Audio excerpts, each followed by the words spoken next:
Hello guys, அனைவருக்கும் வணக்கம். இன்றைய தினம் 15/9/2024 ஒரு சில முக்கியமான செய்திகளை பார்க்கலாம். ஸோ இங்கெல்லாம் அவ்வளோ எதுவும் இம்பார்ட்டண்டான விஷயமா இல்லை, அட்வர்டைஸ்மெண்ட் தான் இருக்குது. ஸோ அதனால் இதெல்லாம் ஸ்கிப் பண்ணிடலாம். ஸோ இங்கெல்லாம் ஸ்பெசிஃபிக்காக சென்னை, தமிழ்நாடு இதெல்லாம் ரொம்ப பார்க்கணுன்னு அவசியம் இல்லை. வேணும்னா நீங்கள் வந்து அந்த ஹெட்லைன்ஸ் மட்டும் சும்மா நம்ம தெரிஞ்சுக்கிறதுக்காக பார்க்கலாம். ஆக்சுவலி இந்த சவுத்தில் வந்து பார்த்திங்கன்னா இன்றைக்கி கொஞ்சம் இம்பார்ட்டண்டான ஒரு விஷயம் இருக்குது. 4 லொக்கேஷன்ஸ் இந்த Ashtamudi lake in Kollam unfit for bathing central pollution control board அப்படின்னு கொடுத்துருக்காங்க இல்லையா. ஸோ இது வந்து கொஞ்சம் லைட்டாக வந்து நமக்கு எக்ஸாமுக்கு ரிலவெண்ட்டாக தான் இருக்குது. ஸோ அதனால் நான் வந்து இதை எடுத்துக்கிறேன் இன்றைக்கி. ஸோ ஆக்சுவலி அஷ்டமுடி லேக் அப்படின்றது கொல்லம் டிஸ்ட்ரிக்டில் இருக்குது, கேரளாவில் கொல்லம் டிஸ்ட்ரிக்டில் இருக்குது அப்படின்றது எல்லாேருக்கும் தெரியும்.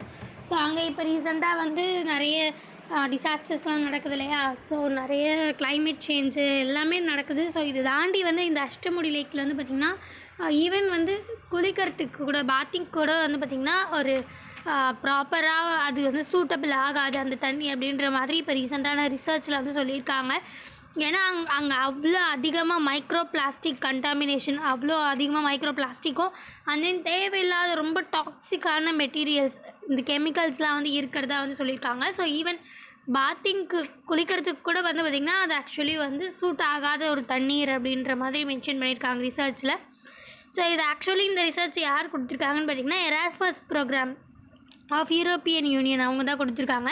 ஆக்சுவலி இந்த எராஸ்மஸ் ப்ரோக்ராம் அப்படின்ற சொல்ல வந்து ஜஸ்ட் அதை பற்றி மென்ஷன் பண்ணுறேன். இந்த எராஸ்மஸ் ப்ரோக்ராம் அப்படின்றது வேறு ஒன்றும் இல்லை, ஸ்டூடெண்ட் ரிசர்ச் எக்ஸ்சேஞ்ச் ப்ரோக்ராம் அப்படின்னு சொல்லலாம். ஸோ இங்கேருந்து அங்கே போயிட்டு பண்ணுவாங்க, லைக் அங்கேருந்து இங்கே வந்து பண்ணுவாங்க.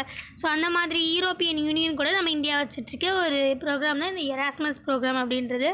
ஸோ இந்த ecosystem of research and innovation அதை வந்து நல்லா நம்ம எல்லா இடத்துல இருக்க ரிசர்ச்சு இன்னோவேஷன் இதெல்லாம் வளப்படுத்தணுன்றதுக்காக எடுத்துகிட்டு வந்த ப்ரோக்ராம் தான் இது. ஸோ அவங்க வந்து இந்த மாதிரி மென்ஷன் பண்ணியிருக்காங்க. ஸோ இது வந்து நம்ம கணக்கில் கொஞ்சம் கவனத்தில் எடுத்துக்கணும் அது அப்படின்றதுக்காக இந்த நியூஸில் வந்திருக்கு. ஸோ இதை தாண்டி அஷ்டமுடி லேக் பற்றி கொஞ்சம் லைட்டாக பேசிக் பார்க்கணும் இல்லையா. ஏன்னா வந்து ஸோ இந்த மாதிரி அப்படியே சைடு பை சைடு வந்து நம்ம கவர் பண்ணால் தான் வந்து நல்லாயிருக்கும். ஸோ அதை பற்றி தான் நம்ம பார்க்கலாம். ஸோ அஷ்டமுடி லேக் அப்படின்றது கொல்லம், நான் முன்னாடியே சொன்ன மாதிரி கொல்லம் டிஸ்ட்ரிக்டில் கேரளாவில் இருக்குது. ஸோ இது வந்து ஒரு யூனிக்கான ஒரு வெட்லேண்ட் எக்கோசிஸ்டம் நம்ம இதுக்கு முன்னாடியே பார்த்துருக்கோம் இல்லையா. ஸோ வெட்லேண்ட் எக்கோசிஸ்டம் வந்து நிறைய இருக்குது அப்படின்ற மாதிரி. ஸோ அந்த வெட்லேண்ட் எக்கோசிஸ்டமில் ஒன் ஆஃப் த எக்கோசிஸ்டம் தான் அஷ்டமுடி லேக்குமே. ஸோ கேரளா சைடில் வந்து பார்த்திங்கன்னா இந்த வெம்பநாடு லேக் அப்படின்றது கேள்விப்பட்டிருப்பீங்க, கொச்சி சைடில் இருக்கிறது அதுவுமே. ஸோ அதுதான் வந்து இருக்கிறதே அங்கே லாங்கஸ்டான லேக், கேரளாவில் இருக்க லாங்கஸ்டான லேக் வந்து வெம்பநாடு லேக் தான். அங்கே ரொம்ப அதிகமாக அதுதான் மெயினான ரீசன். கேரளாவில் வந்து இந்த பேக் வாட்டர் நிறைய வந்து அதுக்காக ஃபேமஸ் ஆனதுக்கு வெம்பநாடு தான் வந்து பார்த்திங்கன்னா வெம்பநாடு லேக் தான் வந்து ரொம்ப முக்கியமான ஒரு காரணமாக இருக்குது. ஏன்னா அதனால தான் நிறைய பேக் வாட்டர்ஸ்லாம் வந்து நமக்கு கிடச்சி அங்கே நிறைய அந்த போட்டிங் ஃபோட்டோஷூட்லாம் பண்ணுவாங்க இல்லையா. ஸோ அதுக்கு எல்லாத்துக்குமே காரணம் இந்த வெம்பநாடு லேக் தான் ரொம்ப மோஸ்ட்டில். அதுக்கு அடுத்ததே வந்து பார்த்திங்கன்னா இந்த அஷ்டமுடி லேக் தான். ஸோ அதாவது கிட்டத்தட்ட செகண்ட் லார்ஜஸ்ட் லேக் இன் கேரளாவே வந்து பார்த்திங்கன்னா அஷ்டமுடி லேக் தான். ஸோ அதுக்கு இந்த மாதிரி ஆயிருக்கு அப்படின்னும் போது ஸோ வந்து நம்ம கான்சன்ட்ரேட் பண்ணோம் அப்படின்றது மாதிரி அதுக்காக தான் நான் இந்த நியூஸ் எடுத்துருந்தேன். ஸோ இதெல்லாம் அவ்வளோ எதுவும் இம்பார்ட்டண்ட்டாக இல்லை. ஸோ அதனால் நம்ம ஸ்கிப் பண்ணிடலாம்.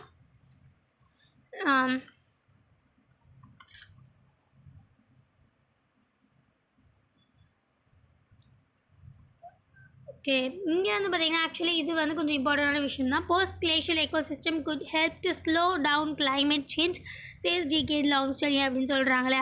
ஸோ கிட்டத்தட்ட வந்து நம்ம எல்லாருக்குமே தெரியும் இப்போ ரீசெண்டாக நிறைய ரொம்ப அதிகமாக கிளைமேட் சேஞ்ச் நடந்துகிட்ருக்கு. ஸோ அதனால் வந்து நிறைய இந்த பனிக்கட்டிகள் எல்லாமே வந்து பார்த்திங்கன்னா ரொம்ப அதிகமாக உருகி நிறைய தண்ணீராக வந்து மாறிட்டுருக்கு அப்படின்றது நம்ம எல்லாருக்குமே தெரியும். ஸோ இது மூலயமா நிறைய டிஸ்அட்வான்டேஜ் இருக்குது. இது வந்து பனிக்கட்டிகள்லாம் உருகி தண்ணியாக மாறி ஸோ அது ஈவன் வந்து குடிக்கிறதுக்குமே அது வந்து சூட்டபிளாக இல்லைனாலுமே அதனால் நிறைய டிஸ்அட்வான்டேஜஸ் நிறையவே இருக்குது. பட் என்னதான் இருந்தாலும் ஃபுல்லாக வந்து அது டிஸ்அட்வான்டேஜ் அப்படின்னு வந்து வச்சிட முடியாது. அதில் ஒரு சில அட்வான்டேஜும் இருக்குது அப்படின்றத பற்றி தான் இந்த ஸ்டடியில் வந்து ஆக்சுவலி மென்ஷன் பண்ணியிருக்காங்க. ஸோ இப்போ ஒரு இடத்துல வந்து தண்ணீர் வந்து சேர்ந்துட்டுருக்கு அப்படின்னும் போது ஒரு நார்மலாக ஒரு பேரன் லேண்டில் கொஞ்சம் கொஞ்சமாக தண்ணி வந்து இதுவாகுது அப்படின்னும் போது ஸோ ஃபஸ்ட்டு வந்து இந்த லிச்சன்ஸ் மாதிரி வரும், அந்த பாறைகளை சுற்றி வந்து பச்சை கலரில் வரும் இல்லையா, லைக் அந்த லிச்சன்ஸ் அப்படின்னு சொல்லுவாங்க இல்லையா. ஸோ அது வந்து வர ஆரம்பிக்கும். அப்புறம் கொஞ்சம் கொஞ்சமாக ஆல்கே பாசை வந்து அதுக்கப்புறமா கொஞ்சம் கொஞ்சமாக ஸ்ட்ரப்பா மாதிரி. ஸோ இந்த மாதிரி ஒரு புதுவான எக்கோசிஸ்டம் க்ரியேட் ஆகிறதுக்கு கூட சான்ஸ் இருக்குது. ஃபுல்லாகவே அது டிஸ்அட்வான்டேஜ் தான், இல்லைன்ட்டு யாரும் சொல்லலை. பட் என்ன தான் இருந்தாலும் ஃபுல்லாக டிஸ்அட்வான்டேஜ் கிடையாது. அதில் ஒரு சில அட்வான்டேஜ் ஆஸ்பெக்ட்ஸும் இருக்குது. அதை பற்றியும் நம்ம டிஸ்கஸ் பண்ணணும் இல்லையா? ஸோ அதுக்காக தான் இந்த ஸ்டடி வந்து கொடுத்துருக்காங்க. ஸோ ஒரு புதுசான எக்கோசிஸ்டமே வந்து ஃபார்ம் ஆகிறதுக்கான சான்சஸ் நிறையவே இருக்குது அப்படின்ற மாதிரி மென்ஷன் பண்ணியிருக்காங்க. ஸோ இதனால் இந்த கிளைமேட் சேஞ்ச் வந்து கொஞ்சம் ஸ்லோ டவுன் ஆகிறதுக்கும் சான்ஸ் இருக்குது அப்படின்ற மாதிரி மென்ஷன் பண்ணியிருக்காங்க. ஸோ மற்றபடி வேறு எதுவும் இல்லை. ஸோ இது நம்ம இதெல்லாம் ஸ்கிப் பண்ணிடலாம். ஸோ இங்கே வந்து பார்த்திங்கன்னா சயின்ஸில் வந்து இது ரொம்ப இம்பார்ட்டண்ட்டான ஒரு விஷயமா இருக்குது. ஸோ இந்த ஸ்மால் பாக்ஸ் நம்ம இதுக்கு முன்னாடியே நிறைய பார்த்துட்டோம். லைக் எம்பாக்ஸ், மங்கி பாக்ஸ் பற்றி நிறையவே பார்த்துருக்கோம். ஸோ அதுக்கு ஸ்மால் பாக்ஸோட வேக்சின் கொஞ்சம் லைட்டாக வந்து எஃபெக்டிவாக இருக்கிற மாதிரி நம்ம அதை பற்றியுமே பார்த்துருந்தோம். ஸோ கிட்டத்தட்ட வந்து பார்த்திங்கன்னா மாடிஃபைடு வேக்சினியா அன்காரா பவரியானா நார்டிக் அப்படின்ற ஒரு வேக்சின் தான் அந்த ஸ்மால் பாக்ஸ்க்கு நம்ம யூஸ் பண்ணுறது. இங்கே 1 டோஸ் ஆஃப் மாடிஃபைடு ஸோ வேக்சினியான்னு விட்டுருங்க. ஸோ அன்காரா பவர்னியா நார்டிக் அப்படின்றது தான் அந்த ஒரிஜினல் அந்த வேக்சின் நேம். ஸோ ஸ்மால் பாக்ஸோட வேக்சின் நேம். ஸோ இது ஆக்சுவலி மங்கி பாக்ஸுக்குமே வந்து எஃபெக்டிவாக வேலை செய்யுது லைட்டாக அப்படின்ற மாதிரி தான் இப்போதைக்கு பண்ணியிருக்காங்க. ஸோ இது நம்ம முழுசாக தீர்வாக இல்லைன்னா கூட இப்போதைக்கு லைக் டெம்பரவரியாக இது ஓகே அப்படின்ற மாதிரி சொல்லலாம். ஸோ இதை தாண்டி இப்போ நடந்துகிட்ருக்க ரிசர்ச்சுக்குமே வந்து இது ஹெல்ப்ஃபுல்லாக இருக்குது. ஐ மீன் இந்த மங்கி பாக்ஸ்க்கான வேக்சின் கண்டுபிடிக்கிறதுக்குமே இந்த வேக்சின் வந்து கொஞ்சம் ஹெல்ப்ஃபுல்லாக இருக்கும் அப்படின்னு வந்து நம்ம நம்பப்படுறோம். ஸோ அதை தான் வந்து ஆக்சுவலி இங்கே மென்ஷன் பண்ணியிருக்காங்க. ஸோ அண்ட் தென் இதுவுமே கொஞ்சம் லைட்டாக இம்பார்ட்டண்டான விஷயம் தான். Study finds ozone pollution reduces tropical forest growth அப்படின்னு கொடுத்துருக்காங்க இல்லையா? ஸோ நம்ம எல்லாருக்குமே ஓசோன் பற்றி நல்லாவே தெரியும், அது சொல்லணுன்ற அவசியமே இல்லை அதை பற்றி. ஸோ ஓசோன் அப்படின்றது மேலே லைக் அட்மாஸ்பியரில் இருக்கிற ஒரு லேயர். அது வந்து நம்மளுடைய யூவி ரொம்ப ஹார்ம்ஃபுல்லான யூவி ரேடியேஷன்லேருந்து நம்மளை வந்து ப்ரொடெக்ட் பண்ணுது அப்படின்னு நம்ம எல்லாருக்குமே தெரியும். பட் ஆனால் இந்த ஓசோன் வந்து அட்மாஸ்பியரில் மட்டும் இல்லை, நம்மளுடைய கிட்டத்தட்ட நம்ம லேண்டை ஒட்டியுமே ஃபார்ம் ஆக முடியும் அப்படின்றது நம்ம எல்லாருக்குமே தெரியுமா அப்படின்றது எனக்கு மிகப்பெரிய கொஷின் மார்க் தான்.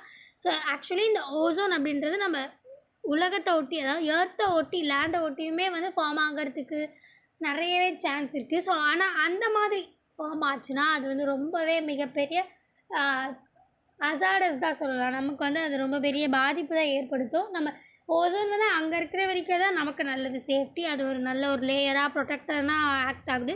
ஆனால் அதே இங்கே ஃபார்ம் ஆச்சுன்னா அது வந்து கன்ஃபார்ம் வந்து நம்ம எல்லாருக்குமே ஆபத்து தான் அப்படின்ற மாதிரி சொல்கிறாங்க. ஸோ அது ஏன் எப்படி ஃபார்ம் ஆகுது, எதனால் அது ஆபத்து அப்படின்றத வந்து நம்ம ஒரு சின்னதாக பார்க்கலாம். ஸோ இது ஆக்சுவலி இந்த O3 அப்படின்றது வந்து லேண்டில் ஃபார்ம் ஆகிற O3 வந்து ஆந்த்ரோபோஜெனிக் ஆக்டிவிட்டீஸ், அதாவது மனுஷங்களால் தான் வந்து மனுஷங்க செய்கிற ஒரு சில விஷயங்கள்னால தான் ஃபார்ம் ஆகுது. ஸோ வெஹிக்கல்ஸ், இந்த நிறைய நம்ம வண்டியிலேருந்து வர்றது, அந்த இண்டஸ்ட்ரீஸ்லேருந்து நிறைய நைட்ரஜன் ஆக்சைட்ஸ் வந்து வெளில வருது இல்லையா? So nitrogen oxide and then VOC, அதாவது வாலடைல் ஆர்கானிக் காம்பவுண்ட்ஸ், இது ரெண்டும் தான் வந்து வெளியில் வருது. லைக் வெஹிக்கல்லேருந்தும் சரி, இண்டஸ்ட்ரியிலேருந்தும் சரி. ஸோ இது ரெண்டுத்துலேருந்தும் வெளிவர இது வந்து பார்த்திங்கன்னா வித் சன்லைட்டை படும்போது அதில் நிறைய கெமிக்கல் ரியாக்ஷன் ஃபார்ம் ஆகி லைக் ஓசோனாக அது வந்து ஃபார்ம் ஆகுது. ஸோ இது மூலியமாக தான் இந்த நம்மளோட எர்த்து ஒட்டி வந்து ஓசோன் ஃபார்ம் ஆகுது. ஸோ இந்த மாதிரி ஃபார்ம் ஆனால் அது மிகப்பெரிய லைக் ஒரு கம்ப்ளீட்டாக ஒரு ஏர் பொல்யூஷன் க்ரியேட் பண்ணுற ஒன்று அப்படின்றத நம்ம எல்லாருமே கன்ஃபார்ம். அது வந்து ஓசோன் தானே நல்லது அப்படின்ற மாதிரி ஒரு இடமே கிடையாது. ஸோ அது வந்து கிளியராக ஏர் பொல்யூஷன் தான் அப்படின்றத வந்து இங்கே மென்ஷன் பண்ணியிருக்காங்க. ஸோ இது மூலிமா நிறைய நம்ம ஸ்கின்னில் இச்சிங் காஸ் பண்ணுறது, நிறைய இச்சிங்னஸ் வரும். ஸோ அண்ட் தென் வந்து ரேஷஸ் வரும், நம்மளுடைய கண்ணிலலாம் தண்ணி வர்றதுக்கு ஸ்டார்ட் ஆகும், லைக் ஐஸ் வந்து வாட்டரியாகவே இருக்கும். ஸோ இது தாண்டி வந்து நம்மள நிறைய பேர் ஆஸ்மா நோயாலெல்லாம் பாதிக்கப்படுவாங்க இல்லையா? அதுக்கப்புறம் நிறைய பெரியவங்கள் இருக்காங்க இல்லையா? ஸோ இவங்களுக்குலாம் வந்து பார்த்திங்கன்னா ரெஸ்பிரேட்டரி ப்ராப்ளம்ஸ், நிறைய மூச்சு குழாயில் வந்து நிறைய பாதிப்புகள் ஏற்படும் அப்படின்றது வந்து இந்த ஓசோன் மூலியமாக இதெல்லாம் நடக்கும் அப்படின்றது மென்ஷன் பண்ணியிருக்காங்க. ஸோ இதுக்கு முன்னாடிலாம் நம்ம ஏர் குவாலிட்டி இண்டெக்ஸ் அப்படின்றது நம்ம ஒன்று மெஷர் பண்ணிகிட்ருப்போம் இல்லையா? ஈவன் அதுலேயுமே வந்து ஓசோன் வந்து இருந்தால் அது வந்து மைனஸ், லைக் அது வந்து ஒரு டிஸ்அட்வான்டேஜை தான் பார்த்துட்டு இருந்தாங்க. ஸோ பட் ஆனால் இப்போ வந்து அது ரொம்பவே இம்பேக்ட் பண்ண ஆரம்பிக்குது அப்படின்றது தான் வந்து மிகப்பெரிய விஷயம். ஸோ இந்த ஓசோன் வந்து இங்கே லேண்டில் நிறைய ஃபார்ம் ஆக என்ன ஆகுதுன்னு பார்த்திங்கன்னா, அதுவும் முன்னே இந்த ட்ராபிக்கல் ஏரியாஸில் ஃபார்ம் ஆகி நிறைய இருக்கும்போது அங்கே இருக்கிற அந்த ஃபாரஸ்ட் ட்ரீஸை வந்து ஸ்டாப் பண்ண வைக்குது க்ரோத்லேருந்து. அதாவது அப்படியே அது வளர்ச்சி அடைகிறது வந்து தவிர்க்குது. ஸோ அப்போ பிளான்ட்ஸ் வந்து வளர்ச்சி அடைய தவிர்த்துனா அடுத்து என்னது? ஸோ அந்த கார்பன் செக்வஸ்ட்ரேஷன் அதாவது அந்த பிளான்ட்ஸ் எல்லாம் வந்து கார்பனை இழுத்துக்குது இல்லையா? ஸோ கார்பனை எடுத்துக்கிட்டு அது கார்போஹைட்ரேட் மூலிமா ஃபோட்டோசிந்தசிஸ்க்காக கார்பன் டை ஆக்சைடு எடுத்துக்கிட்டு அது கார்போஹைட்ரேட்டாக மாற்றுது இல்லையா?